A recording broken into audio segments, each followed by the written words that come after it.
এই মামলাটা কোথায় হয়েছিল ঠিক জানতে পারি আমরা? হ্যাঁ, সাভারে হয়েছিল। সাভারে। আসসালামু আলাইকুম। আজকে একটি খুবই হৃদয় বিদারক ঘটনা ঘটে গেল সাথিয়াবাসীর। 5ই আগস্ট বৈষম্য বিরোধী ছাত্র আন্দোলনে নিহত শহীদ জুলকারনাইন এর লাশটি ময়নাতদন্তের জন্য গত 22/12/2024 তারিখে এটি উত্তোলন করা হয়। উপস্থিত ছিলেন পাবনা জেলা ম্যাজিস্ট্রেট এবং সাথিয়া থানা প্রশাসন সহ সাংবাদিক এবং জনতা। ম্যাজিস্ট্রেটের মুখ থেকে বিস্তারিত শুনুন। ডিউটি ম্যাজিস্ট্রেট জেএম শাখা ডিসি অফিস পাবনা থেকে এসেছি এখানে। আমরা এখানে এসেছি কোর্টের আদেশ অনুযায়ী ডিকো সিনিয়র জুডিশিয়াল কোর্ট ঢাকার 1-এর আদেশ অনুযায়ী এখানে আসা হয়েছে এবং কবর থেকে লাশ উত্তোলন করা হয়েছে ময়নাতদন্তের জন্য।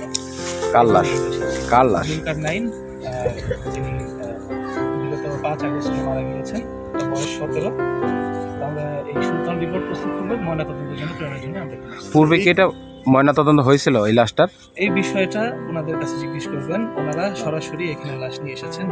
পিতা যিনি আছেন তিনি আপনাদের এই বিষয়ে বিস্তারিত বর্ণনা দিবেন। এই মামলাটা কোথায় হয়েছিল ঠিক জানতে পারি আমরা? সাভারে হয়েছে। সাভারে।